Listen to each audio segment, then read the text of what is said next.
जाते मिले समाज सो कावे निज कल्याण। श्री मोक्ष मार्ग प्रकाशित ग्रंथ से रस्ता में चालू हुए तो अजवाड़ा थी रस्ता की खबर पड़े। प्रकाश मार्ग में चलावे नहीं परंतु प्रकाश मार्ग ने बतावे।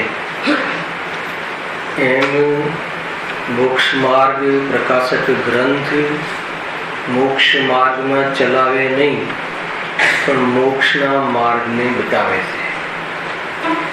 यो अलौकिक ग्रंथ से मंगलाचरण की समाप्ति पर्यंत पंडित जी ने एक विकल्प आव्यो कि आ ग्रंथ की रचना करी छे।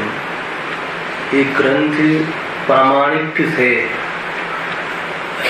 ने एक परंपरा थी रचायेलो ग्रंथ से। बे टॉपिक की चर्चा चाली रही है। ग्रंथ की प्रामाणिकता सिद्ध करे थे અને કેવી રીતે પરંપરાથી આવ્યો આ ગ્રંથ આપણા હાથમાં અર્થાત તો રચના થઈ એવી ચર્ચા આચાર્ય કલ્પ પંડિત ઉડરમલે અહીંયા અલગ વિષય બનાવ્યો। એમાં પ્રશ્ન ઉભો કર્યો છે કે જે અનાદિ નિધન પદોથી જે રચના થયેલી છે એમ આગળ સિદ્ધ કરતા પછી આ પદોની એ જ પદોની પરંપરા આ ગ્રંથ સુધી કેવી રીતે પ્રવર્તે છે કે જે સર્વજ્ઞ ભગવાનની વાણી અર્થાત અનાદિથી અનંત તીર્થંકરો થઈ આવ્યા। એમનામાં ઉપદેશની અતિશયતા જોવા મળી। એ ઉપદેશને જીલવાવાળા ગણધરદેવ આદિ વિશેષ આચાર્યો પણ રહ્યા જેમના દ્વારા અંતર્વ્રતમાં પૂર્ણ શુદ્ધ જ્ઞાનની અભિવ્યક્તિ થઈ। અનેક આચાર્યો દ્વારા એની ગ્રંથ પ્રમાણ ચર્ચાની રચના થઈ। એ પ્રમાણે અનાદિથી ચાલતું આવે છે એવી જે પરંપરાનો જવાબ આપણે ગત વ્યાખ્યાનમાં વિશેષ ચર્ચા કરી। કે પ્રશ્ન તો એ હતો કે આ ગ્રંથ પરંપરાથી કઈ રીતે આવ્યો તો મૂળ ચર્ચા કરી અનાદિની વાત અહીંયા કરી है ना। पहला पैराग्राफ में थी गई चर्चा अनादिकालथी तीर्थंकर केवली थता आव्या अने एमने सर्वज्ञ होवाना कारणे सर्व पदार्थों सर्व शब्दों जे अर्थ से अर्थात तो शब्द जे अर्थ बतावे से शब्द अने अर्थनु ज्ञान हुई से वाणीनी अतिशयता हुई से ए रीते उपदेश द्वारा गणधरे वाणीने झीले से अने ए प्रमाणे आगळ ग्रंथोनी सूटनी रचना थई अने अहींया सुधी आवी आ वाणी एम सामान्य चर्चा तो करी। फरी बीजा पेरेग्राफ जे आपणे बाकी हतो त्यांथी आपणे शरूआत करीए छे। पेज नंबर 11 છે મારાનો બીજો પેરેગ્રાફ। હવે આ ભરત ક્ષેત્રમાં વર્તમાન અવસર પેઢી કાલ ચાલે છે। જો કેવી વાત આવી કે અનાદિકાલથી આ રીતે આવે છે એ વાત તો કરી પણ આ પર્ટિક્યુલરલી મોક્ષમાર્ગ પ્રકાશક ગ્રંથ વર્તમાન કાળમાં કેવી રીતે બને હવે એની ચર્ચા કરે છે। શું કહે છે કે હવે આ ભરત ક્ષેત્રમાં વર્તમાન અવસર પેઢી કાલ ચાલે છે। અવસર પેઢી કાલ એટલે શું? हीन काल चाले छे। निरंतर हीनता आवे जीवोना भावों पदार्थोनी गुणवत्ता में एवी जातिनु हीन काल चाले छे है ने। त्यां अवसर्पिणी એટલે हीन काल निरंतर हीन काल। આપણે હંમેશા એમ કહીએ છે કથન માં કે ગયું વર્ષ સારું હતું એમ કહીએ ને બરાબર। ગમે ત્યારે કોઈ બી ના મોઢે સાંભળજો રાજેશ્વર કે ગયું વર્ષ સારું હતું એનો અર્થ શું? અને કે આ વર્ષ ગયા વર્ષ કરતા हीन છે અને એ સત્ય છે। હર વર્ષ हीन થતું જાય છે। જીવોના ભાવોમાં પણ हीनता આવતી જાય છે है ना। कोई एम कहे कि नहीं 21મી સદીમાં પ્રવેશ કર્યો છે અને બુદ્ધિ અર્થાત વૈજ્ઞાનિક યુગનો તો બહુ વિશેષ વિકાસ થયો છે. તો એ જે બ્રહ્મા છે હે ને, બુદ્ધિના બગાડનો વિકાસ થયો છે. જેટલો વૈજ્ઞાનિક જન્મ્યો છે, જીવોમાં ભાવનાઓ ખતમ થઈ ગઈ. તમે જોઈ લીધું હે ને, જીવોની જે પહેલાના જીવનમાં જે પહેલાના જેમ જેમ ભૂતકાળ જોઈએ છે, તો એ પ્રમાણે જે એકબીજાની સહાય કરવાનો ભાવ, એકબીજા પ્રત્યે જે ભાવનાઓ હે ને, અત્યારે આપણે કહીએ ને, આપણે ઘરે સગાવાલા આવે તો શું કહીએ છીએ આપણે? કોને રોકાવાનો સમય છે? પહેલા તો મામાના ઘરે અઠવાડિયું રોકાઈએ ને એકબીજાના ઘરે 10-10 દિવસ રોકાતા હે ને. તો હવે એવો સમય નથી. 20-20 દિવસની શિબિરો હે ને, અત્યારે 20 દિવસની શિબિર કન્વર્ટ થઈને 6 દિવસની થઈ ગઈ. અને હિત થતું ગયું કે વિકાસ થયો નહીં હોય. કલાકનું પ્રવચન પૂર્ણ કલાક થતું નહીં. શું થયું? આ વિકાસ છે. અરે વૈજ્ઞાનિક યુગે તો જીવમાં પ્રમાદ વધાર્યો છે, પરિણામોમાં હિંસાના નિમિત્ત બનવાવાળા સાધનો વધાર્યા છે. તો એ બુદ્ધિનો બગાડ છે કે બુદ્ધિનો વિકાસ છે? સમજો. એના તહેમાજીને જોઈએ તો હર સમય હીનતા થતી જાય છે. અને ઇતિહાસ ગવાહ છે, આગળનો જે જે કાળ છે એના કરતા બધું હીન હીન થતું જાય છે. એને ઘણી વાર ચર્ચા થઈ ગઈ છે કે પાપ પણ હીન ને પુણ્ય પણ હીન ને ધર્મ પણ હીન. અને આ કાળમાં ભરતચિત્રની વાત છે. ભરતચિત્રમાં અને એરાવત ચિત્રમાં આપણે ભરતચિત્રની મુખ્યતાથી, કેમ કે મોક્ષમાર્ગ પ્રકાશક ગ્રંથની ચર્ચા કરી છે ને, તો કે અવસર્પિણી કાળ ચાલે છે. એને પેલું છે ને, સુખમાં સુખમાં ને સુખમાં ને સુખમાં દુઃખમાં ને દુઃખમાં સુખમાં ને દુઃખમાં ને દુઃખમાં દુઃખમાં. એમાંથી અત્યારે કયો ચાલે છે? દુઃખમાં. પછી કયો આવશે? દુઃખમાં દુઃખમાં. એ રીતે પણ આપણે અવસર્પિણી કાળ, એને એક કલ્પકાળ 20 કોડા કોડી સાગરનું હોય. અવસર્પિણી ને ઉત્સર્પિણી, ઘટતો હીન થતો કાળ અને પછી ચડતો કાળ, પછી છઠ્ઠો, પછી પાંચમો, પછી ચોથો, એ રીતે એ પ્રમાણે કાલ અવસર્પિણી ઉત્સર્પિણી એ પ્રમાણેના કાળની રચના છે. એક કલ્પકાળ કહેવાય છે. અને ઘણી તમે જોઈ લો, આપણે આમ બોલીએ ને કે ભાઈ આપણને તો શિખરજી ચઢાતું પણ નથી. દાદા તો મતલબ કે સવારે જઈને આપણાથી વહેલા નીચે આવી આવે છે તો શું શબ્દ બોલી? અને શું શબ્દ? આ તો શાસ્ત્રની વાત નથી. શું કહીએ? પહેલાનું ઘી ખાધેલું છે. તો પહેલાનું ઘી અને અત્યારનું ઘીમાં શું છે? ગુણવત્તા ઘટી ગઈ. પદાર્થોની અંદર બી ગુણવત્તા ઘટી ગઈ. એને ભલે ગમે એટલી એડવર્ટાઇઝ આપે, બે હાથીને ખેંચીને થાંભલું તૂટે ને એવું બતાવે, પણ પહેલા કરતા અત્યારની ગુણવત્તા બધી ઘટી ગઈ. ખ્યાલ આવે કે નહીં? આ અવસર્પિણી કાળ છે. એને કોઈ ગમે એમ કરે પણ એ સંભવ જ નથી. એટલે કે જે પ્રમાણે સર્વગે જોયું છે અને પદાર્થોની ક્રિયામાં પોતપોતાનો ક્રમ છે, એ પ્રમાણે ક્રમ થઈને જ રહેશે. એને વૈજ્ઞાનિક યુગ આવી ગયું. એને માતા પિતાની ફ્રેન્ડશીપ જેવી મતલબ કે રહેવું જોઈએ, આધુનિકતાએ શું દશા કરી છે. જોઈ લો, કોઈ વિવેક ના રહ્યો, કોઈ અંતર ના રહ્યું, કોઈ ઉપદેશની કોઈ વસ્તુ ઘરમાં ન રહી. અને આ બધું શું આધુનિક, આ બધું બૌદ્ધિક વિકાસ છે કે બૌદ્ધિક વિકાસ છે? એ અવસર્પિણી કાળ છે. હે ને? આ અવસર્પિણી કાળમાં પણ ભલે ધર્મની હિંસા થઈ હોય પણ અભાવ તો નથી થયો. હે ને? પંડિતજી કહે છે કે આવા કાળમાં શું કાર્ય થયું એ બતાવવા માંગીએ છીએ કે આવા અવસર્પિણી કાળના ચતુર્થ કાળના ભેદમાં ભગવાન વર્ધમાન મહાવીરનો અવતાર થયો. અર્થાત ભગવાન મહાવીર બન્યા. કોઈ જીવ એને અહીંયા આવ્યો ચતુર્થ કાળમાં, એને અને એમને ભગવાન મહાવીર એ પ્રમાણેનું સાધના કરીને પદ પ્રાપ્ત કરી. અહીંયા કહે છે, હવે આ ભરત ચિત્રમાં વર્તમાન અવસર્પિણી કાળ ચાલે છે. તેમાં 24 તીર્થંકર થયા. હે ને? ક્યારે થયા 24 તીર્થંકર? ચતુર્થ કાળમાં. પણ કયો કાળ? આખો કાળ લઈએ તો અવસર્પિણી કાળ. એને એક આખો અવસર ચોથો થશે, પાંચમો, અત્યારે પાંચમો થઈ રહ્યો છે. પણ જસ્ટ પૂર્વમાં ચતુર્થ કાળ ગયો અને એમાં કયા થયા તીર્થંકર?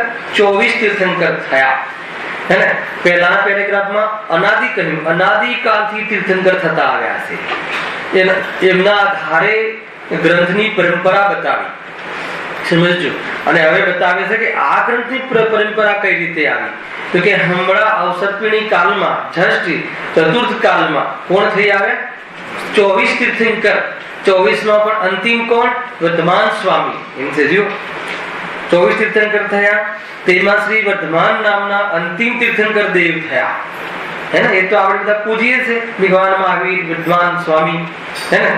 વર્ધમાન નામના અંતિમ તીર્થંકર દેવ થયા, જેઓ કેવળ જ્ઞાન સહિત બિરાજમાન થઈ જીવોને દિવ્ય ધ્વનિ દ્વારા ઉપદેશ દેવા લાગ્યા, है ना। જેમને કેવળ જ્ઞાન પ્રાપ્ત થયું, દિવ્ય ધ્વનિની અતિશયતા આવી, જીવ સાંભળવાની યોગ્યતા વાળા ઘણા રહ્યા, ઉપદેશ દેવા લાગ્યા, એટલે કે ડ્યુટીની સમજવી, અને એવી જાતિની ક્રિયા થઈ કે આ બધું દિવ્ય ધ્વનિનું નિમિત્તપણું, કેવળ જ્ઞાન એમનું ઉપાદાન, અને સામે શું થયું, એવી જાતિના યોગ્ય જીવો ત્યાં મતલબ કે થયા, એમ અહીંયા કહ્યું। એ રીતે આ બધું કયા કાળમાં થયું? અવસર્પિણી કાળ છે, ચતુર્થ કાળ, અવસર્પિણી, ઘટતો કાળ, સમજો। હર સમય ઉદાહરણ મળી શકે, આ બધી જ જગ્યાએ ઘટતો કાળ છે, બધું ઘટી રહ્યું છે, તારતમ્યતાથી હીન થતી ગઈ, હીન થતી ગઈ, હીન થતી ગઈ, એમ, હે ને। ચતુર્થ કાળમાં મોક્ષ હતું, પંચમ કાળમાં મોક્ષ માર્ગ તો રહ્યો, પણ મોક્ષ રૂપ પુરુષાર્થ વાળા જીવો અહીંયા ન આવ્યા, સમજો। એમાં કોઈ કાળ જવાબદાર નથી, સમજો। વિદેહ ક્ષેત્રમાંથી કોઈ મુનિરાજને અસુરદેવ અહીંયા લઈ આવે તો અહીંયા મોક્ષને પ્રાપ્ત કરી પણ લે, સમજો। અહીંયા તો આ કાળમાં એવા જીવ જન્મ્યા કે જે મોક્ષનો પુરુષાર્થ, ભરત ક્ષેત્રે આ કાલે મોક્ષના પુરુષાર્થની યોગ્યતા વાળા જીવો આવતા નથી, મોક્ષ, પૂર્ણ મોક્ષની પુરુષાર્થ વાળા।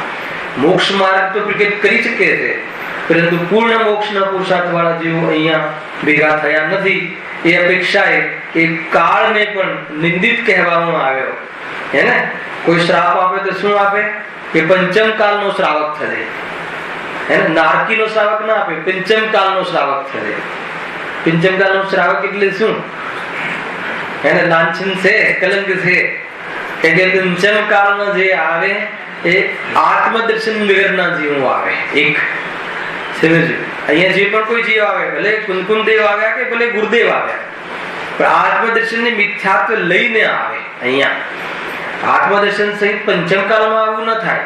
અવસર્પિણીનો થોડો પૂર્વ ચતુર્થ કાળમાં તો, હે ને, સમ્યક દ્રષ્ટિ જીવો આવતા હતા, જન્મતા હતા અહીંયા, હે ને। માતાના ગર્ભમાં 3 જ્ઞાનના ધારી 24 તીર્થંકર જન્મ્યા, અર્થાત 12 તીર્થંકરોનો જન્મ થયો। એ સિવાય અનેક જ્ઞાની ધર્માત્માઓ પણ ત્યાં આવ્યા, પણ પંચમ કાળમાં શું થયું? એક તો એવા જીવો અહીંયા આવવા લાગ્યા, હે ને, કેવા જીવો આવવા લાગ્યા કે જે આત્મદર્શન વગરના જીવો, હે ને। અમુક ભાગ છોડીને અધિકાંશ તમે જુઓ કસાયનું કેવું સ્વરૂપ છે, દેશ દેશ પર લડાઈ થવા લાગી, હે ને। ભાઈ ભાઈ પર ચઢાઈ કરવા લાગ્યો, હે ને। માં પિતા પુત્રીના સંબંધો ભગવવા લાગ્યા, અને વાંચો કેટલું જાતિનું, જેમ જેમ કાળ વધતો જાય છે, જેમ જેમ કાળ વધતો જાય છે, એમ જીવોની કેવી જાતિનું જીવન કેવું થતું ગયું। આપણને હર સમયે આ સર્વિજ્ઞના જ્ઞાનમાં જે આવ્યું છે એ વાત આપણને પ્રતીત થતું લાગે કે કેવી જાતિની મતલબ હીનતા જીવોની, પરિણામોની, જીવનના આચરણની, જીવોના બધું થતું આવ્યું। કહે છે કે આવા કાલોમાં પણ આ ગ્રંથ કેવી રીતે આવ્યો તો કહે છે ચતુર્થ કાળમાં અવસર્પિણા ચતુર્થ કાળના વેદમાં 24 તીર્થંકર થયા। 24 તીર્થંકરમાં પણ અંતિમ તીર્થંકર કયા થયા? વર્ધમાન સ્વામી થયા, એમ। વર્ધમાન નામના અંતિમ તીર્થંકર દેવ થયા, જેઓ કેવળ જ્ઞાન સહિત બિરાજમાન થઈ, હે ને। ચતુર્થ કાળના તીર્થંકરને કેવળ જ્ઞાન હોય કે ના હોય? હોય કે ના હોય? હોય ને। ભરત ક્ષેત્રમાં ચતુર્થ કાળે તીર્થંકર થાય અને વિદેહ ક્ષેત્રના તીર્થંકર થાય, એમાં શું અંતર હોય? કાંઈ અંતર ના હોય, હે ને। અનંત ચતુષ્ટયમાં શું અંતર હોય છે એ પ્રમાણે સમજવું। સામાન્ય કેવલી અને તીર્થંકર કેવલી એના ઔદયિક પરિણામોમાં ઉદયગત અઘાતી કર્મના ઉદયની વ્યવસ્થામાં અંતર હોય છે, કેમ કે ઔદયિક ભાવમાં અંતર હતું, હે ને। તીર્થંકર કેવલીને બહારમાં સમોષણ આદિ, હે ને, એ પ્રમાણેની અતિશયતા હોય છે। સામાન્ય કેવલી હોય છે, તીર્થંકર પ્રકૃતિનો બંધ ના હોય એવા અર્જન પરમાત્માને બહારનો સમોષણ આદિ, વાણી આદિનો યોગ એ જોવા મળતો નથી। સામાન્ય કથન છે આ। જો तीर्थंकर देव थया जो केवल ज्ञान सहित विराजमान थई जीवोने दिव्य धुनी द्वारा उपदेश देवा लाग्या। दिव्य धुनी में उपदेश आवा लाग्यो। आगळ जे सांभळवानो निमित्त पामीने जो निमित्त निमित्त संबंध आवे ने भगवान ની વાણી ખરે છે, ભગવાન ડ્યુટી નથી કરતા પણ એ વખતે સામે એવા નિમિત્તો હોય છે ઝીલવાવાળા, આ બાજુ વાણી ખરે છે અને ભગવાન તો પોતાનામાં મસ્ત હોય છે, આનંદ લેતા હોય છે. જે સાંભળવાનું નિમિત્ત પામીને શ્રી ગૌતમ ગણધર, આગળ ખાલી ગણધર લખ્યું હતું, અનાદિ તીર્થંકર અને એમના ગણધર, અહીંયા વર્ધમાન સ્વામી નામ આપ્યું અને એમાં ગૌતમ ગણધર હે ને, જે ઇન્દ્રભૂતિ બ્રાહ્મણનો જીવ અને સિંહાસનમાં આવ્યો ઇન્દ્રો દ્વારા વિશેષ ચેષ્ટા દ્વારા અહીંયા એવું નિમિત્ત પણ ઊભું થયું. આ બાજુ સર્વશણનો માનસ્તંભ જોઈને માન ઘડી ગયું, આત્માની દૃષ્ટિ થઈ ગઈ અને અનેક પ્રકારે કેટલા વિરોધી ગ્રંથો ચલાવ્યા, જેમાં આત્માની વાત એકવાર પણ નહોતી આવી. એના વૈદિક ગ્રંથોના મતલબ કે પ્રમાણેના હતા, તો પણ એ જીવની માનસ્તંભ જોતાની સાથે કેવી જાતિનું પૂર્વનું નિમિત્ત નહીં પણ અને વર્તમાનનો પ્રતિમા ભગવાન તો નથી ક્યાં મળે છે. અને એ પ્રમાણે શ્રી ગૌતમ ગિરધરે અગમ્ય અર્થને પણ જાણી. અગમ્ય અર્થ એટલે શું કે સામાન્ય જીવોને તો ખ્યાલમાં ન આવે એવા અગમ્ય અર્થને પણ જાણી ધર્માનુરાગ વશ શું લખ્યું છે અહીંયા, અંગ પ્રકીર્ણની રચના કરી. શાસ્ત્રની રચના એ ધર્માનુરાગ નિમિત્ત છે. તમે જો કેવી વસ્તુ છે, રાગ કયો શાસ્ત્રનો રચવાનો ભાવ, શાસ્ત્ર સંભળાવવાનો ભાવ, શાસ્ત્ર સાંભળવાનો ભાવ, વિષય અનુરાગ ભલે ન હોય પણ ધર્માનુરાગ છે, એ કોઈ ધર્મ નથી. એ સ્પષ્ટ લખ્યું છે. ધર્માનુરાગ છે કે ધર્મ છે? ધર્માનુરાગ છે. ધર્માનુરાગને વશ અન્ય કોઈ રાગ નહીં, અન્ય કોઈ અભિપ્રાય નહીં, અન્ય કોઈ પ્રયોજન નહીં. ધર્મ પ્રતીતિમાં છે.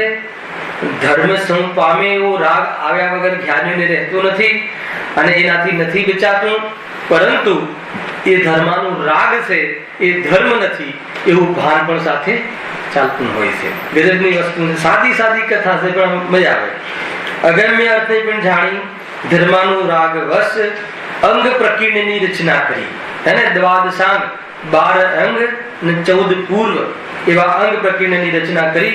એને પૂરી દ્વાદશાંગ વાણી કહે છે, એને દ્વાદશાંગ જીનવાણી કહે છે, અર્થાત એને પૂર્ણ શ્રુત જ્ઞાન કહે છે. એને શ્રુત જ્ઞાનની પૂર્ણતા દ્વાદશાંગની સાથે સંભવ છે. એ રીતે વળી શ્રી વર્ધમાન સ્વામીના મોક્ષ ગમન પછી અહીંયા કયો ટોપિક ચાલે છે કે આ ગ્રંથ કઈ રીતે આવ્યો. મોક્ષ વાર પ્રકાશક વર્ધમાન સ્વામી થઈ ગયા, 24 તીર્થંકર થયા અવસરપીણી કાળમાં, અંતિમ વર્ધમાન તીર્થંકર થયા. વર્ધમાન તીર્થંકરની વાણી ખરી, ગૌતમ ગણધર એ વાણી ઝીલી, અર્થાત 14 અંગ 12 અંગ અને 14 પૂર્વની રચના કરી. પછી શું કહ્યું, એમના પછી ભગવાન મહાવીર તો મોક્ષ ગયા હે ને. એ મહાવીર સ્વામીના મોક્ષ ગમન પછી સાંભળજો, બહુ વાત ઘણી સુંદર છે. આ પંચમ કાળમાં ગૌતમ, સુધર્મ અને જંબુ સ્વામી નામના 3 કેવડી થયા. સમજો, એક એક શબ્દ એવું ભારે લાગશે. પંચમ કાળ લખ્યું છે અને 3 કેવડી થયા. પણ કયા કેવડિયા? અનુબદ્ધ કેવડી કહેવાય છે. અનુબદ્ધ કેવડીનો અર્થ શું છે કે ગૌતમ મુનિરાજને કેવલ જ્ઞાન થયું, એમનું નિર્વાણ થયું. ગૌતમ સ્વામીનું નિર્વાણ થયું, સુધર્મ સ્વામીને કેવલ જ્ઞાન થયું. હે, સુધર્મ સ્વામીનું નિર્માણ થયું, જંબુ સ્વામીનું કેવલ જ્ઞાન થયું. એ રીતે મતલબ એક પ્રકારથી એક ઝંડો બીજાને આપતા ગયા. જ્યારે આ રીતે આ 3 કેવલીમાં આ પ્રમાણેની અનુબદ્ધતા છે. ગૌતમ સ્વામીને કેવળ જ્ઞાન ક્યારે થયું? ભગવાન મહાવીર સ્વામીનું નિર્વાણ થયું, ગૌતમ સ્વામીને કેવળ જ્ઞાન થયું. ખ્યાલ આવે છે કે નહીં? ગૌતમ સ્વામીને નું નિર્વાણ થયું, સુધર્મ સ્વામીને કેવળ જ્ઞાન થયું. સુધર્મ સ્વામીનું નિર્વાણ થયું, જંબુ સ્વામીને કેવળ જ્ઞાન થયું. જંબુ સ્વામીના નિર્વાણ થયા પછી કોઈ કેવળી થયા નહીં. સમજો, આ પંચમ કાળ જે લખ્યું છે ને એને હુંડા અવસર્પિણી કાળ કહેવાય છે. એ હુંડા અવસર્પિણી કાળ કઈ કલ્પકાળ પછી આવતો હોય છે, એમાં આપણા જે જન્મ થયો જે કાળમાં એમાં હુંડા અવસર્પિણી કાળ ચાલે છે. તો એમાં શું થાય કે જે થવા યોગ્ય ના હોય તે કાળે એવું થાય, થવા યોગ્ય ના હોય એવું થાય એમ નથી કહેતો. સમજો, બે અર્થ. એ કાળે થવા યોગ્ય ના હોય એવું થાય એક તો એ કથન થવા યોગ્ય ના હોય એવું થાય, એમાં અંતર છે. મતલબ કે પૂતગલ જાણવા લાગે, જીવ પૂતગલ થઈ જાય, એમ ન થાય. જે થવા યોગ્ય ના હોય એવું થાય એવું ના થાય. એ કાળે જે થવા યોગ્ય ના હોય એવું થાય. તીર્થંકરોના જીવોને સંસારમાં પુત્રીઓ થાય, એને પુત્રી જન્મ લે. યદ્યપી તીર્થંકરનો જીવ હોય એને સંસાર દશામાં પુત્રીઓ ન જન્મે, પણ જન્મી કે ન જન્મી. તો એવા હુંડાવસરણી કાળમાં, આ કાળમાં થવા યોગ્ય કાર્ય ન હોય એવું હુંડાવસરણી કાળમાં થાય છે. પરંતુ એ સર્વજ્ઞના જ્ઞાનમાં એના સ્વકાળમાં થવા યોગ્ય હતું એ જ થાય છે. કોઈ આગળ પાછળ વસ્તુ થઈ હોય એમ નથી. બધું બરાબર સાથે સમજવું એ રીતે. તો પંચમ કાળમાં આ 3 કેવડી થયા, અપવાદ રૂપ કહેવાય છે. હુંડાવસરણી કાળમાં આવી જાતિના અપવાદ પણ જોવા મળે છે. પણ એમ ના થાય કે અસંગની પંચેન્દ્ર જીવને પણ સમય દર્શન થઈ જાય એવું હુંડાવસરણી કાળમાં ન થાય. અર્થાત કપડા રહેતા રહેતા મુનિ દશા અને મોક્ષ આવી જાય એમ ન થાય. ખ્યાલ આવે કે નહીં? વસ્તુ સ્વરૂપમાં ફેરફાર ન થાય, પણ આ કાળે થવાનું ન હતું એવું થયું. એ હુંડાવસરણી કાળનું સ્વરૂપ એવું છે, પરંતુ આ કાળે થવાના સ્વકાળમાં જ થયું છે.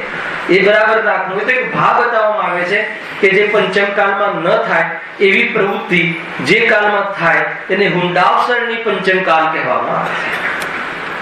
અને થોડીક આપણને સમજણ એ સંબંધી હોવી જોઈએ. જો શું કહે છે? પંચમ કાળમાં ગૌતમ, સુધર્મ અને જંબુસ્વામી નામના 3 કેવડી થયા. તે પછી કાળ દોષથી કેવળ જ્ઞાની હોવાનો ભાવ થયો.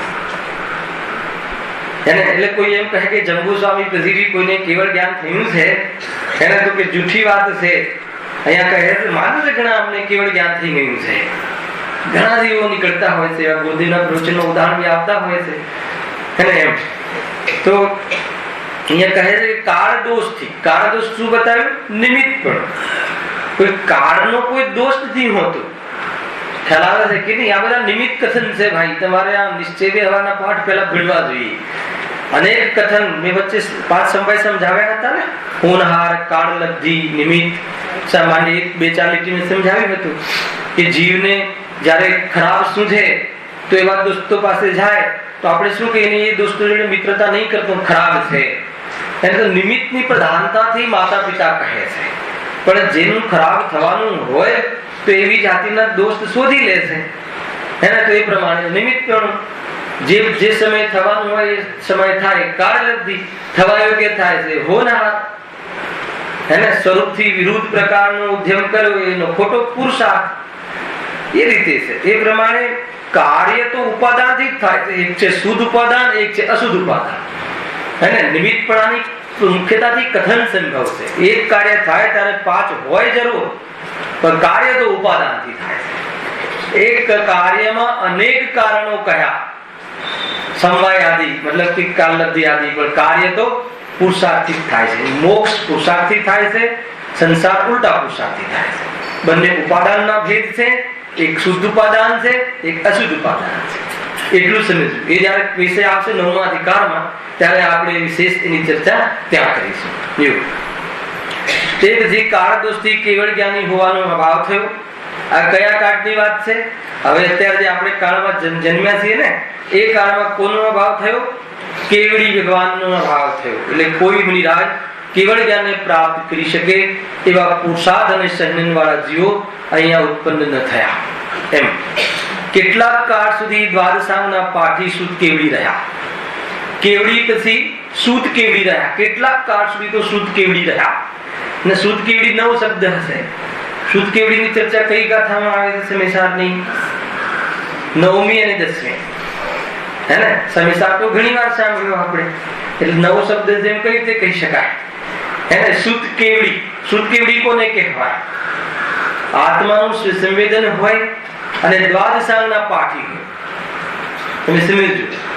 2 કન્ડિશન મૂકી છે. અનેક ભાવલિંગી સંત ભલે થયા શુદ્ધ કેવડી પછી પણ, કેવડી પરમાત્મા પછી પણ બધા જ શુદ્ધ કેવડી હોય એવું નથી. અને શુદ્ધ કેવડીમાં શું કહ્યું? કે આત્માનું સંવેદન હોય. મુનિરાજની મુખ્યતાથી આગમમાં કથન મળે છે. 3 ચોકડી કષાય મિથ્યાત્વ અને 3 ચોકડી કષાયના ભાવવાળી વ્યક્તિ વિતરાગતા હોય અને દ્વાદશાંગના પાઠી હોય. એવી જાતિની જે પર્યાયની પાત્રતા જેની પાસે હોય એ ગૌતમ ગંધર આદિ અનેક મુનિરાજ જે ભદ્રબાહુ સ્વામી આદિ શું કહેવાય છે? શ્રુત કેવલી કહેવાય છે. શ્રુત એટલે શાસ્ત્ર, સંપૂર્ણ શાસ્ત્રના પાઠી હોય, સંપૂર્ણ શાસ્ત્રનું યથાર્થ જ્ઞાન હોય. દ્વાદશાંગનું જેને જ્ઞાન હોય આત્માના સંવેદન પૂર્વક જ સંભવ છે. આત્માનું સંવેદન નિશ્ચય શુદ્ધ કેવલી કહેવાય છે અને દ્વાદશાંગ પાઠીના જે જ્ઞાનનો વિકાસ હોય છે એ અપેક્ષા વ્યવહાર શુદ્ધ કેવલી પણ કહેવાય છે. એવો ભેદ ત્યાં કરવામાં આવ્યો છે ને. ગુરુદેવે તો ત્યાં અધ્યાત્મની મુખ્યતાથી એક દેડકાને પણ શુદ્ધ કેવલી કહી દીધું અને એ અધ્યાત્મની વિવક્ષા છે. કેમ એમ? કેમ કે જે 12 અંગનો સાર છે, દ્વાદશાંગનો સ્વાર છે, એ સમ્યક દ્રષ્ટિ દેડકો હોય કે સમ્યક દ્રષ્ટિ સિંહ હોય કે સમ્યક દ્રષ્ટિ પુરુષ હોય કે સમ્યક દ્રષ્ટિ બાળિકા હોય કે સમ્યક દ્રષ્ટિ નારકી હોય, એ દરેક જે સમ્યક દ્રષ્ટિ જે જીવ છે એને દ્વાદશાંગનો સાર, એ જૈન શાસન છે એની એક પર્યાય, એને સારનો ખબર એનામાં ગર્ભિત હોય છે. છતાં પણ જે આગમમાં જે કહેવામાં આવ્યું છે કે શુદ્ધ કેવલી કોને કહેવાય, તો કહે છે કે જેને આત્માનું સ્વસંવેદન પૂર્વક દ્વાદશાંગના પાઠી હોય એને શુદ્ધ કેવલી કહેવાય છે. ખ્યાલમાં આવે છે ને? બાકી એકલા દ્વાદશાંગના પાઠી હોય અને 3 ચોકડી કસાયના ભાવવાળી વિતરાગતા વ્યક્ત ન હોય તો એને શુદ્ધ કેવલી કહ્યું નથી. શાસ્ત્રમાં આવું પણ કેમ કે મુનિરાજોની મુખ્યતાથી કહ્યું છે એને. ભલે ગૌણપણે તમે એમને શુદ્ધ કેવલીનો આરોપ આપી દો, જેમ કે લુકાંતિક દેવ છે, જેમ કે સૌધર્મ ઇન્દ્ર છે, એ બધા દ્વાદશાંગના પાઠી હોય છે. નિયમથી એમને દ્વાદશાંગનું જ્ઞાન સમ્યક દ્રષ્ટિ ક્ષાયક્ષમકીથી તો હોય છે અને દ્વાદશાંગના પાઠી હોય છે. 12 અંગનું જ્ઞાન હોય છે દેવો ઇન્દ્રોને, એ લોકાંતિક દેવ આદિને. બ્રહ્મચારી દેવ હોય છે ને, બ્રહ્મચારી ન કહેવાય તો પણ ખ્યાલ આવ્યો કે નહીં? એટલે એક પ્રકારથી ત્યાં દ્વાદશાંગની વાણીનું પૂરું જ્ઞાન એમને હોય છે. 11 અંગ અને કેટલા કહેવાય? 11 અંગ, 11 અંગ અને 9 પૂર્વ. આત્મદ્રષ્ટિ વગરના જીવોને પણ આટલું જ્ઞાન તો હોય છે. દરેકને હોય એવું નહીં, આટલા વિકાસ સુધી જઈ શકે છે, પણ આત્મદ્રષ્ટિ વગરના જ્ઞાન જીવને દ્વાદશાંગનું જ્ઞાન પૂર્ણ હોતું નથી. હવે 11 અંગમાં શું બાકી રહ્યું? 11 અંગમાં 5 પરમાગમ આવી ગયા રાકેશભાઈ, એને 11 અંગમાં 5 પરમાગમ આવી ગયા તો પણ એટલા જ્ઞાનનો વિકાસ હોય કોઈ દ્રવ્યલિંગી મહારાજને, પરંતુ આત્માનો ભાન ના હોય એવી જાતિનો જ્ઞાનનો પણ વિકાસ સંભવ છે. પરંતુ દ્વાદશાંગ વાણી જેની પાસે હોય એનો એટલો જ્ઞાનનો ગાઢ હોય, નિયમથી આત્મસ્વ સંવેદન વાળા જીવો હોય છે, પણ બધા જ આત્મસ્વ સંવેદન વાળા જીવોને દ્વાદશાંગનું જ્ઞાન હોય એવું જરૂરી નથી. અને એનાથી કોઈ પવિત્રતા ઘટતી નથી, એનાથી કોઈ પણ જાતનો મતલબ મોક્ષ માર્ગ અટકતો નથી. એક દ્વાદશાંગના પાઠી મુનિરાજ હોય અને એક દ્વાદશાંગના પાઠ વગરના કોઈ આત્મસ્વ સંવેદન વાળા મુનિરાજ હોય, તેમની વિતરાગતામાં કોઈ અંતર નથી. આ તો બાહ્ય એવી જાતિની એક વિશેષતા કોઈને પ્રગટ થઈ હોય છે અને એવા ઘણા જીવોની જાતિની યોગ્યતા થતી હોય છે. તો અહીંયા શું કહ્યું? કેટલાક કાળ સુધી દ્વાદશાંગના પાઠી શુદ્ધ કેવલી રહ્યા. કોના પછી? અનુબદ્ધ કેવલી જે જંબુ સ્વામી આદિ થયા, એના પછી કેવલી ભગવાનોનો તો અહીંયા અભાવ થયો, પરંતુ કેટલાક કાળ સુધી શુદ્ધ કેવલી રહ્યા. અંતિમ શુદ્ધ કેવલી કોણ હતા? ભદ્રબાહુ. હે 5 શુદ્ધ કેવલી થયા કદાચ. કેટલા થયા જોઈ લેજો, મને યાદ નથી એટલું. જંબુ સ્વામી પછી કેટલા શુદ્ધ કેવલી થયા? 5 થયા ને. અંતિમ ભદ્રબાહુ સ્વામી શુદ્ધ કેવલી થયા હે ને. પછી તેમનો પણ અભાવ થયો. આચાર્ય જયસેનદેવની ટીકામાં છે પછી કોઈ શુદ્ધ કેવલી ન થયા. જેટલા બી આચાર્ય છે, આચાર્ય કુંકુમદેવ, મૃચંદ્ર આચાર્ય દેવ, ઉમા સ્વામી, હે ને, આચાર્ય નેમિચંદ્ર સઠખંડાગમ રચી કયા નથી, આપણે ધર્ષેન આચાર્ય, એમના શિષ્ય ભૂતબલી, પુષ્પદંત દેવ, અને એ બધા જે ભદ્રબાહુ સ્વામીના શિષ્ય હતા ધર્ષેનાચાર્ય, ધર્ષેનાચાર્યના શિષ્ય પુષ્પબલી અને પુષ્પદંત અને ભૂતબલી એમના શિષ્ય હતા. પણ આ બધા કોણ હતા? શુદ્ધ કેવલી નહોતા. કેમ કે ભદ્રબાહુ સ્વામી પછી કોઈ શુદ્ધ કેવલી થયા નહીં. ખ્યાલ આવે છે શું કેવું થાય છે? એનો અર્થ કે દેવ ગતિનો સૌધર્મ ઇન્દ્રદેવ દ્વાદશાંગના પાઠી અને આપણા આચાર્ય કુંદકુંદ દેવ દ્વાદશાંગના પાઠી નહીં, એક અંગનું પણ જ્ઞાન નહીં. એને કેટલા થયા? કોઈ એક અંગધારી થયા. આચાર્ય દર્શનદેવને 2 અંગધારી કેવું કંઈ કહેવાય છે. જોઈ લેજો શાસ્ત્રમાં આના ખુલાસા પણ, જાણકારી વાળા પણ ત્યાં બધા જે છે અંદરમાં પેજ. પણ અહીંયા જે આચાર્ય કુંદકુંદ દેવે 5 પરમાગમ લખ્યા, એને એમને એક અંગનું બી પૂર્ણ જ્ઞાન નહોતું. કોઈ અંગ સંબંધી સામાન્ય જ્ઞાન હતું. એમાં 5 પરમાગમની એમને રચના કરી. ગજબની વાત છે. પરંતુ વિતરાગતા કોની વધારે છે સૌ ધર્મેન્દ્ર કરતા? આચાર્ય કુંદકુંદ દેવની. હે ને? મતલબ કે ધર્મનો સંબંધ વિતરાગતા સાથે છે. સાથે સાથે એ સમજવું જ્ઞાનના ઉઘાડ સાથે નથી. એને સુખની પૂર્ણતા 12મા ગુણ સ્થાને થાય છે અને જ્ઞાનની પૂર્ણતા 13મા ગુણ સ્થાને થાય છે. પહેલા સુખની પૂર્ણતા થઈ જાય છે, ચારિત્રની પૂર્ણતા થઈ જાય છે અને પછી જ્ઞાનની પૂર્ણતા થાય છે. છતાં પણ જ્ઞાન એક સાધન છે. જ્ઞાન કાંઈ નથી એમ નહીં. જ્ઞાન આત્મ શ્રદ્ધાને સાધન આપે છે. યથાર્થ જ્ઞાન, સમ્યક જ્ઞાન હોવું જરૂરી છે. જ્ઞાનના વિકાસ સાથે સંબંધ નથી. યથાર્થ જ્ઞાનની સાથે મોક્ષ માર્ગે સંબંધ છે. જે જેવું છે એવું જાણવું, એવા યથાર્થ જ્ઞાન, સમ્યક જ્ઞાન સાથે મોક્ષ માર્ગે સંબંધ છે. જ્ઞાન વધારે હોવું, કોઈ વધારે ગ્રંથોની જાણકારી હોવી, એનું નામ કોઈ વધારે વિતરાગતા અર્થાત સુખનો વિકાસ એમ નથી. સહેજ કોઈને વધારે વિકાસ હોય તો એનો નિષેધ નથી. હાલમાં આવે કે નહીં, ધર્મ વિતરાગતા સાથે સંબંધ રાખે છે. ઘણી વાર આ વિષય તો ક્યારેક લઉં છે. હે ને? મતલબ કે કર્મની નિર્જરા વિતરાગતાથી થાય છે, જ્ઞાનના ક્ષમક્ષમ જ્ઞાનના વિકાસથી નહીં. માની લો કે મને શાસ્ત્રનો ખુલાસો વિશેષ છે રાકેશભાઈ, સમજજો, અને મને આત્માનું ભાન નથી. બહુ વિશેષ, મતલબ કે જેટલું મતલબ વિશેષ થઈ શકે મિથ્યાત્વ સહિત એટલું છે. અને સામેવાળો કોઈ દેડકાનો જીવ છે અને એને દેહથી જુદો હું આત્મા એવું ભાવ ભાષણ છે, તો મોક્ષનો અધિકારી કોણ?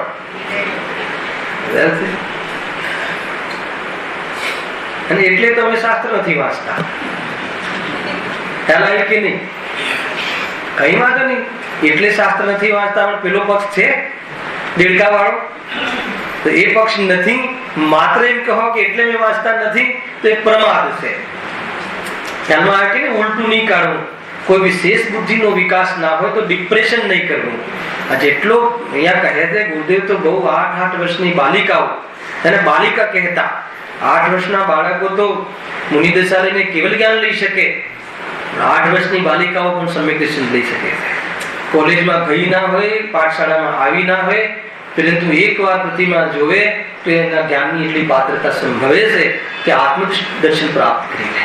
અર્થાત પૂર્વના કોઈ સંસ્કારના નિમિત્તપણે પણ આત્મદર્શન સમજે છે.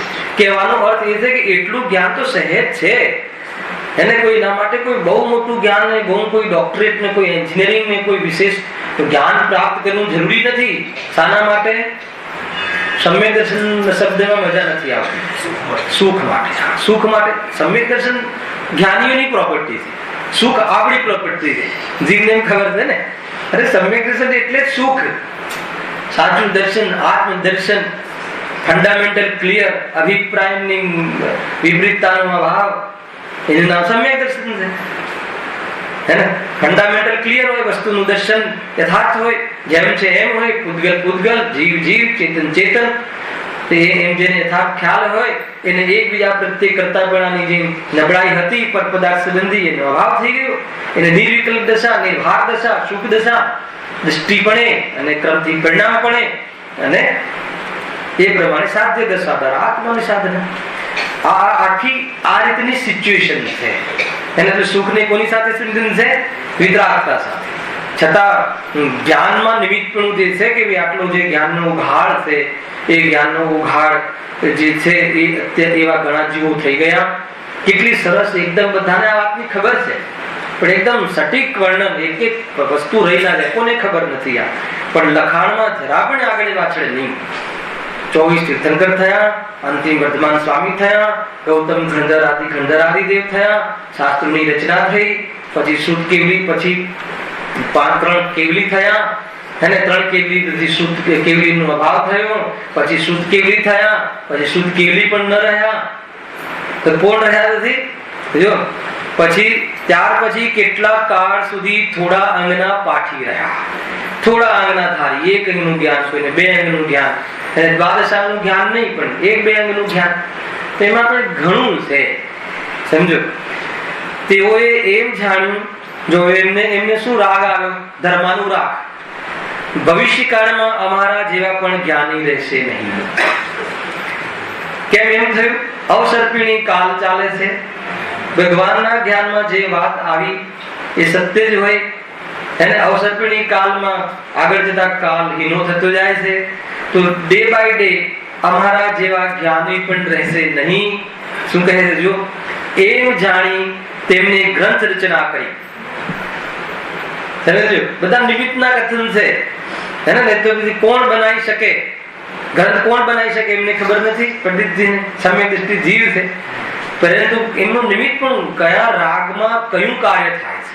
ધર્માનું રાગમાં જેટલા બધા મંદિર આદિ શાસ્ત્ર આદિની રચના જોવા મળે છે, ધર્માનું રાગના નિમિત્તમાં કાર્ય તો પોતાની સ્વતંત્રતાથી થાય છે, પણ કોઈનો રાગ અને ઉપયોગ એનો નિમિત્ત પણ બનતો હોય છે. અને એમાં ધર્માનું રાગ કહી અને અહીંયા કહે છે કે ધર્મ નથી, અમારા ઉપયોગરૂપ ધર્મથી અમે થોડા ચૂપ થઈને આવી જાતિના ભાવ અર્થાત તો શાસ્ત્ર રચવાનો ભાવ આવ્યા વગર રહેતું નથી. કેમ કે એટલો રાગ આવ્યો છે કે પછી અમારા જેવા એકંગધારી જ્ઞાની પણ સામે રહે એવું લાગતું નથી. દસે આચાર્યદેવને શું વિકલ્પ આવ્યો છે? પહેલા તો આ શાસ્ત્ર જે આપણે પૂજા કરીએ છીએ ને એવા કોઈ પેપરમાં ને તાળપત્રના તો પછી થયા. પહેલા તો શાસ્ત્રની પરંપરામાં મુખ શાસ્ત્રની પરંપરા હતી, હે ને? એને બી શાસ્ત્ર કહેવાય. એ દિવ્ય ધ્વનિ વાણીની પરંપરા, સાંભળવાની પરંપરા હતી. શાસ્ત્રથી આપણી બુદ્ધિની હિંમતા આવી ગઈ, એ જોઈને અનેક જ્ઞાનીઓના રાગે કામ કરી લીધું. તે પ્રમાણે આ શાસ્ત્રની રચના થઈ. દર્શન આચાર્યને જુઓ ક્યાંથી કલ્પના આવીને એમના શિષ્યોને બોલાવ્યા ને પછી પરીક્ષા કરીને પછી સ્વયં રચના ક્યાં કરી? દૂધબલી આદિ આચાર્ય કરી, પુષ્પદત્ત આચાર્ય કરી. એટલો રાગ આવ્યો કે પંચમ કાળ વધી રહ્યો છે, નિકૃષ્ટ કાળ છે, નિકૃષ્ટ કાળની નિકૃષ્ટતા ઘણી વધી રહી છે. કેટલાક જીવો અહીંયા એવા પણ ભવ્ય જીવો આવવા વાળા છે.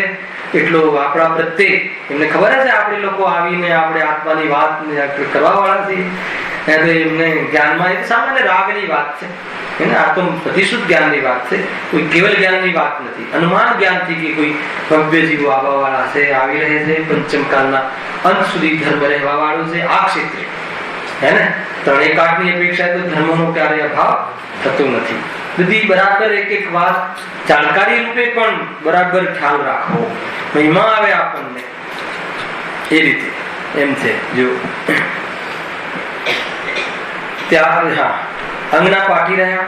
તેઓએ એમ જાણ્યું કે ભવિષ્ય કાળમાં અમારા જેવા પણ જ્ઞાની રહેશે નહીં. એમ જાણી તેમની ગ્રંથ રચના કરી અને દ્વાદશાંગ અનુકૂળ પ્રથમાનુયોગ, કર્ણાનુયોગ, ચિહ્નાનુયોગ અને દ્રવ્યાનુયોગના અનેક ગ્રંથો રચ્યા, હે ને? મતલબ 4 પ્રકારના ભેદ કેમ કર્યા? 4 પ્રકારમાં કોઈ કથનની મુખ્યતાથી ભેદ કરવામાં આવ્યા. આનો વિશેષ ચર્ચા આપણે 8મા અધિકારમાં કરીશું. શેષ આયુષ્ય રહ્યું, શેષ પરિણામ રહ્યું, શેષ આપણો પ્રસંગ રહ્યો, તો 8મા અધિકારમાં આપણે ચર્ચા કરીશું. ખ્યાલ આવે કે ના? 8મો અધિકાર, એક અધિકારનો 70 પ્રવચન હજી પૂરું નથી થયું. 8મો અધિકાર કયા વર્ષમાં ને ક્યારે આવશે? જ્યારે આવશે, પણ 8મા અધિકારમાં છે કોઈની વિશેષ ભાવના હોય તો 8મો અધિકાર વાંચી શકે. અને 4 અનુયોગની ચર્ચા અને એની વિશેષ ચર્ચા છે ભાઈ. 8મો 9મો અધિકાર મોક્ષ માર્ગ મહત્તમ અધિકાર 7, 8, 9, હે ને? શું કહે છે? પ્રથમાનુયોગમાં મતલબ કે એવા સલાહકાર પુરુષની મુખ્યતાથી કથન કરવામાં આવ્યા છે, પુણ્યની મુખ્યતાથી. આવા પુણ્ય હોવા છતાં પણ જેમનો ત્યાગ કરીને દિવ્ય વિતરાગતા ગ્રહણ કરી, આવા પાપના ઉદય હોવા છતાં પણ આત્માનો પુરુષાર્થ કરીને તીર્થંકર પદ પ્રાપ્ત કરી લીધા, અર્થાત તો અર્હત પદ પ્રાપ્ત કરી લીધા. એની મુખ્યતાથી વિતરાગતા બતાવે છે પ્રથમાનુયોગ. કર્ણાનુયોગ શું બતાવે છે? કર્મનું ફલ. આ પરિણામથી આ કર્મનું ફલ મળે છે.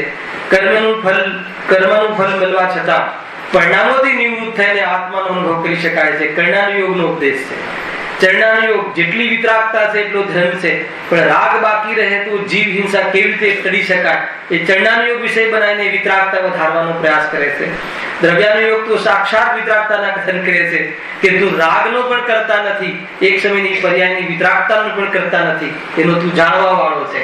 દ્રવ્યાનુયોગ એમ અનેક પ્રકારની અને એટલી મહત્તા છે ચાર અનુયોગની કે એટલું બધું આપણી પાસે સાહિત્ય છે, પરંતુ આપણે હજુ પણ 5 પરમાધમ વાંચનમાં પણ પૂરા કદાચિત નહીં થયા હોય.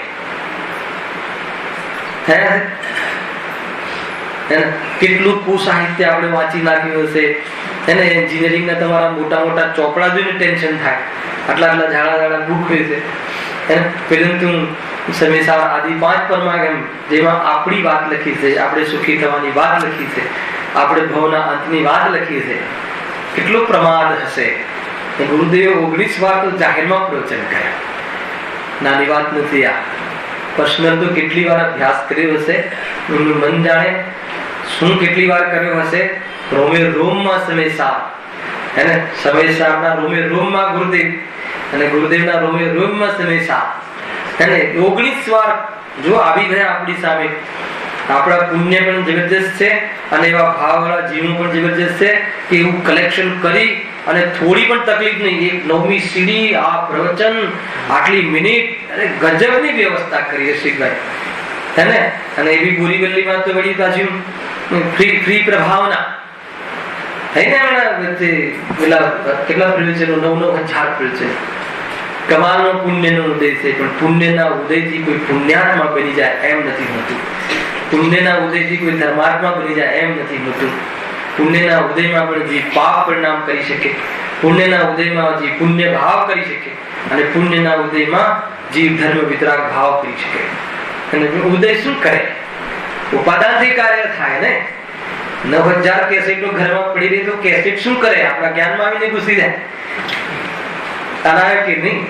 એટલે ઉપાદાનને જરા પણ હલકું છે લીધું નહીં. ઉપાદાન સિવાય બીજી કોઈ વાત જ નથી. પ્રધાનતાથી કથન કોઈ પણ નું હોય, નિમિત્તની પ્રધાનતાથી હોય, કે 4 અનુયોગ થયા ને, એટલે ત્યાં દ્રવ્યાનુયોગમાં નિમિત્ત પ્રધાનતાની કથન નથી. કે બાકીના ત્રણેય પ્રકારના અનુયોગમાં નિમિત્ત પ્રધાન કથન મળશે. દ્રવ્યાનુયોગમાં ક્યાંક નિમિત્ત પ્રધાન કથન મળશે, મુખ્ય રૂપથી ઉપાદાન પ્રધાન કથન મળશે. કેવી રીતે? અને મોક્ષ માર્ગ પ્રકાશક 4 અનુયોગનું મિશ્રણ છે.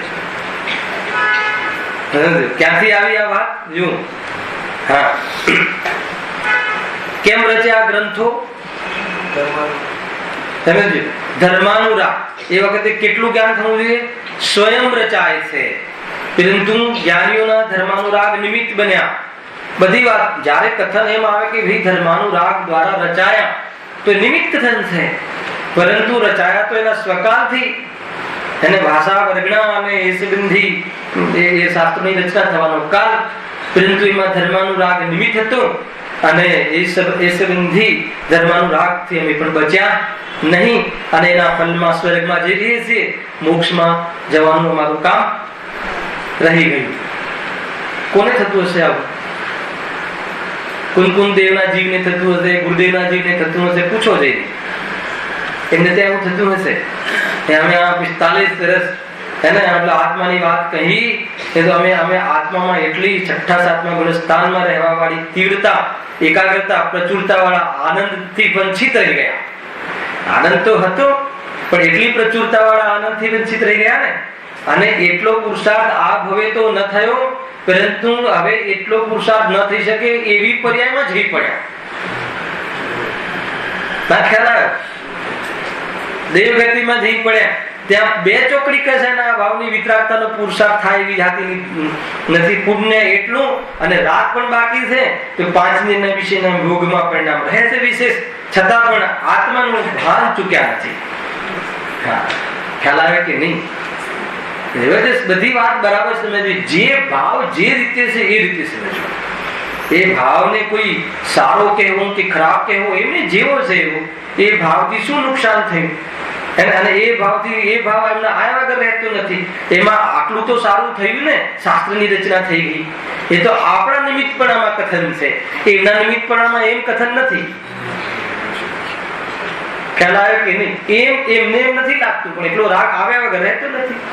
બાળક ના માને આપણું તો પણ કહેવાનો ભાવ આવે છે કે નથી આવે. શું કામ કહો છો? તમને 100% ખબર છે કે આ મારું માનવાનું નથી, 100% ખબર છે, તો પણ કેમ કહો છો? માતા પિતાના રોલમાં એને સંમલિત છે, એ રાગ આવ્યા વગર રહેતો નથી. પણ શું જાગૃતિ રાખવી કે મારા રાગ પ્રમાણે કરે એમ હોતું નથી ને આવો રાગ આવ્યા વગર રહેતો નથી. ખ્યાલ આવ્યો કે નહીં? કોઈ પણ માતા પિતા, જ્ઞાની માતા પિતા હોય તો, સમ્યક દ્રષ્ટિ માતા પિતા હોય તો, એમને કે અજ્ઞાનીની વાત છે. એટલે રાગનું સ્વરૂપ એવું છે ભાઈ, જેટલો માતા પિતા સંબંધી રાગ રહે, બોલવાનો ભાવ આવ્યા વગર રહેતો નથી. જાગૃતિ એટલી રાખવી કે આ રાગ છે અને આ રાગથી મારું તો સ્વયં એ પર્યાય સંબંધી અહિત છે અને એ રાગથી એનું હિત થઈ જાય એમ નથી, હે ને? મારા કહેવાથી એ માની જાય એમ નથી. જ્યારે એ માનશે ત્યારે મારા રાગ પર આરોપ આવશે. આરોપ આવશે તો શું મળી ગયું તમને? તમારા જતા રહ્યા પછી દીકરો તમારા ખોટા આગળ કહેશે, એને કહેશે ને કે હે બાપા, તમે ઘણું બધું સારું કહ્યું, એ વખત માન્યું હોત તો મારું કલ્યાણ થઈ જાત. કઈ વાંધો નહીં, તમારા ગયા પછી પણ એ વાત હું માનું છું, તો તમને સ્વર્ગોમાં કે નરકોમાં ત્યાં કેટલો લાભ થઈ જશે, એનો કેટલો લાભ થઈ જશે. કોઈ અસુરદેવ એમ સમજશે? એ દીકરો ત્યાં અસુરદેવ થઈને આવ્યો છે તો સમજશે દયા ખાશે? ખાશે દયા રહે છે? નહીં ખાય, હે ને? કે મારી બધી ઈચ્છાઓની પૂર્તિ કરી, જ્યારે બ્રેડ માંગુ ત્યારે બ્રેડ આપે, જ્યારે પાવ માંગુ ત્યારે પાવ આપે, હે ને? મારો છોકરો પાવ વગરનો રહી ગયો, ભલે મારે તો બાધા છે પણ છોકરાઓ તો આજકાલ લે જ ને, તો પછી શું વાંધો છે એમ. પછી તમે પણ ત્યાં જાઓ, એ પણ ત્યાં આવે તો શું કે તમને? તે મને ખવડાવ્યું, એમ યાદ કરાવે અસુરદેવો કે તારું અહીંયા આવવાનું કારણ શું છે, આ છે. અને પછી શું કરે? બાકી બધું તો પેલી ઢાળમાં છે. કેવી રીતે કથનમાં કહેવું એમ, એ રીતે છે ભાઈ, સમજો? રાગ રાગનું કામ કરે. પણ અહીંયા તો કયા રાગની ચર્ચા ચાલે છે? ધર્માનું રાગ. મુનિરાજોને જે થોડા અંગ પાટી રહ્યા એવા મુનિરાજોને, આ આચાર્યોને ચાર અનુયોગ રચવાનો ભાવ આવ્યો. હવે આગળ જો, તેમનો પણ અભાવ થતા તેઓના અનુસારે અન્ય આચાર્યોએ રચેલા ગ્રંથ. હવે કોનો અભાવ થયો? એક બે અંગના જે પાઠી હતા એ પણ અત્યારે ન રહ્યા. તો કોણ રહ્યા? આચાર્ય કુંકુદેવ આદિ. એના અનુસારે અન્ય આચાર્યોએ રચેલા ગ્રંથ, એ ગ્રંથના અનુસારે રચેલા ગ્રંથની જ પ્રવૃત્તિ રહી. એક એક શબ્દમાં આઠ છે. એમને રચેલા એટલે કુંકુન આચાર્ય દેવ દ્વારા આ પંચ પરમાગમની રચના થઈ અને એ ગ્રંથોના આધારે અન્ય આચાર્યોએ અન્ય ગ્રંથોની રચના કરી. બે વાત લખી ને, જો અહીંયા શું લખ્યું? તેઓના અનુસારે જે ચાર અનુયોગની ચર્ચા અંગ પાઠીઓ કરી હતી, એ અનુસારે અન્ય આચાર્યોએ રચેલા ગ્રંથ, એમને પણ ગ્રંથ રચ્યા. એ ગ્રંથના અનુસારે સમયસાર આદિના અનુસારે પાછા બીજા ગ્રંથોની રચના થઈ. કયા છે આધારે? તમારે અત્યારે કયું ગ્રંથ ચાલે છે? પરમાત્મ પ્રકાશ. પરમાત્મ પ્રકાશ ચાલે ને? તો પૂરો થઈ ગયો? કયું ચાલે છે? હા હા, એ પણ પદ્મનંદી પંચવિસંતિકા, જે પણ ગ્રંથ યોગસાર છે, પરમાત્મ પ્રકાશ છે, આ બધા ગ્રંથો આ ગ્રંથના આધાર પર રચાયા. બધું હુબહુ આનું વર્ણન છે એમાં. પેટા ગ્રંથ, આ ગ્રંથના આધારે પાછું અનેક આચાર્યોએ પાછું એની સંક્ષિપ્ત મતલબ કે આવા વાળા જીવો વેપારીઓ હશે એટલે જેટલું શોર્ટકટમાં થાય એ રીતે એમને શોર્ટકટ. કેવી કરુણા, હે ને? 2 નંબરનું નામું ઘણું લખવાનું હશે એટલે ક્યાંથી વાંચી શકશે? તો એવા જીવો માટે શું કર્યું એમને? ઓર સંક્ષિપ્ત. કેટલું મતલબ કે સંક્ષિપ્ત કર્યું, કહેવાનો અર્થ. એનો અર્થ એ થયો કે એમને જીવો પર કરુણા આવી કે કેટલી બુદ્ધિહીન થતી જવાની છે જીવોની આજીવિકા માટે, હે ને? 24 કલાક મહેનત કરવી પડશે. એવા માંડ ક્યાંક ઇન્ટરવલમાં કલાક મળી જાય તો નાના નાના ગ્રંથોની રચના થઈ. આ બધું સંમિલિત છે એની અંદર, હે ને? ભારત દેશ કેમ સમૃદ્ધ છે અત્યારે? ખબર એક આવેલો લેખ બહુ મને વાત ગમી કે અમેરિકામાં બધા કમાય તો જ બધાનું મતલબ કે ભરણ પોષણ થઈ શકે, અને ઇન્ડિયામાં એક કમાય અને 10 ફેમિલીના 10 મેમ્બરોનું ભરણ પોષણ થઈ શકે. બોલો કયો દેશ સમૃદ્ધ વધારે? ના ખ્યાલ આવે? એને આ પરિભાષાઓ છે. અને ત્યાં તમે જાઓ તો તમારે પણ કમસે કમ ડાયરેક્ટ તો ના કહે પણ નોકર ન રાખે મા બાપને બોલાવીને. એટલે આફ્ટર ઓલ ખ્યાલ આવે કે નહીં? અને અહીંયાથી તો એમ થાય કે અમેરિકા ગયા છે. કેમ ગયા છે? હેને બહુને સુવાવડ આવાવાળી છે, ત્યાં એવી જાતિના કોઈ જીવો મળતા નથી. ખ્યાલ નહીં હોય શું દશા છે ત્યાં. હેને એટલે સમૃદ્ધ દેશ છે આપણો. હજુ કહેવાનો અર્થ એમ છે. જો શું કહે છે, કેટલે આવે ગ્રંથના અનુસારે રચેલા ગ્રંથની પ્રવૃત્તિ રહી. હવે આગળ બહુ ખતરનાક વાત આવે છે. જો તેમાં પણ કાળ દોષથી કેટલાક ગ્રંથનો દુષ્ટ પુરુષો દ્વારા નાશ થયો. હેને અનેક મુસ્લિમ રાજ્ય આવ્યા, હેને અનેક પંથ પડ્યા, અનેક પ્રકારના ભેદ થયા અને ત્યાં સાચા જે ગ્રંથો હતા એનો નાશ થયો. ગજબ છે. છતાં પણ કેટલાક ગ્રંથો રહી ગયા.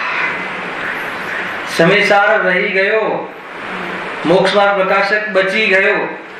મોક્ષ માર્ગ પ્રકાશક જેના નિમિત્તમાં બન્યો એમને દંડ આપવામાં આવ્યો. તમે જો કેવી જાતિની તમે કલ્પના કરો ભાઈ. અત્યારે બધા પ્રેસ ને અત્યારે બધી એ પ્રમાણેની વ્યવસ્થાઓ છે.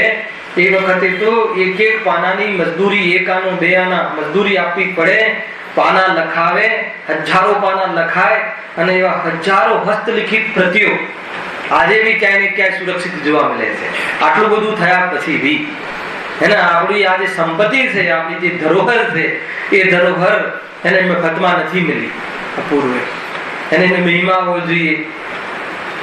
આ જીનવાણી જે આપણે હાથમાં આવીને બચીને આજે અત્યારે એક દ્રવ્ય બીજા દ્રવ્યનું કરે નહીં. આટલી ભરમાર બહારની સ્થિતિઓમાં તું મેમાં પણ હું સ્વયં ભગવાન જુની વાત આવી ગઈ. ક્યાંથી આવી? સમજો કોઈ નાની સરખી વાત નથી આ.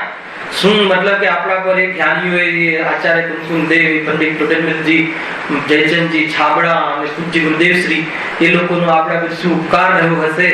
તમે વિચાર કરજો ક્યાંથી ક્યાંથી જીનવાણી હાથમાં કેટલો મહિમા.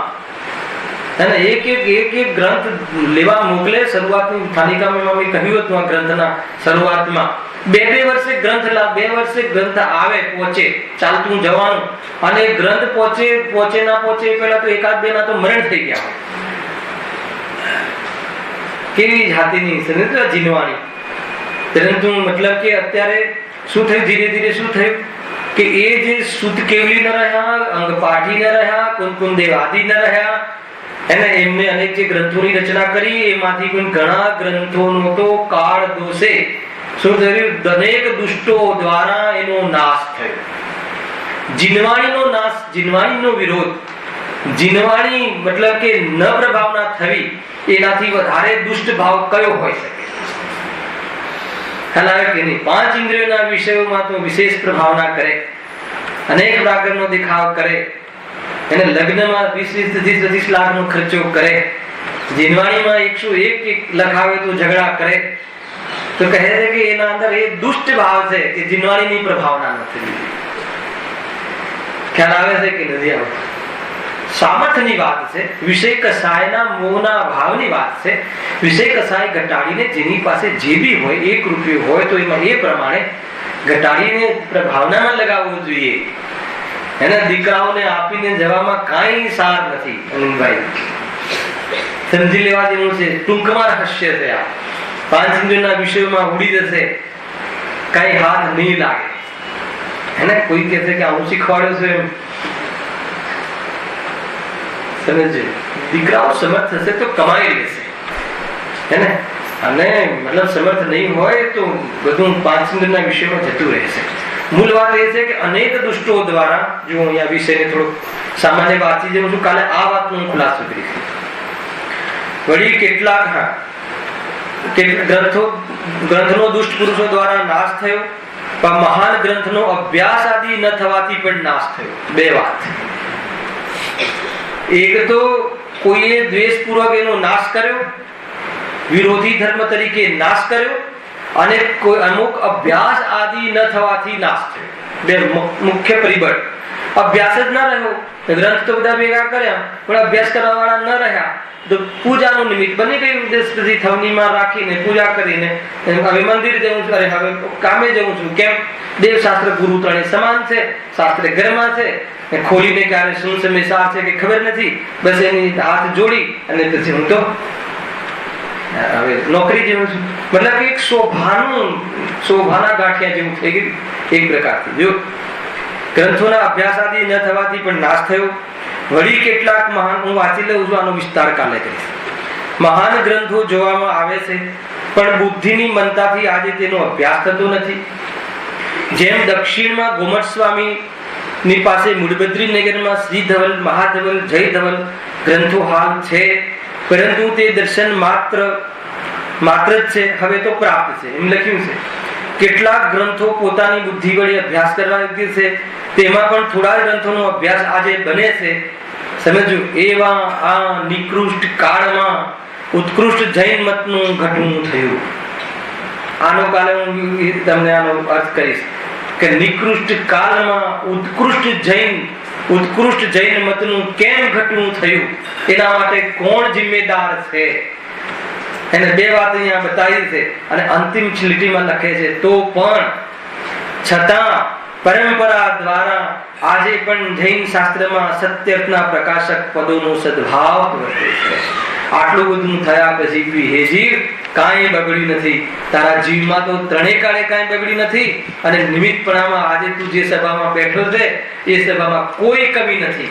ગુરુદેવે એટલું ખોલીને કુંકુમદેવના હૃદય ખોલી દીધા છે. એને સર્વજ્ઞની વાણી, એને ચતુર્થકાળની વાણી અહીંયા લાવી દીધી છે તો કહે હજુ કાંઈ બગડ્યું નથી. અને એ પરંપરાથી આ ગ્રંથ આવેલો છે એટલે કેટલો પ્રામાણિક છે, અર્થાત કેવી રીતે પરંપરાગત આવ્યો એની ચર્ચા આ પેરેગ્રાફમાં છે. એના પછી એટલા જબરજસ્ત પ્રશ્ન આવે છે એની ચર્ચા કાલે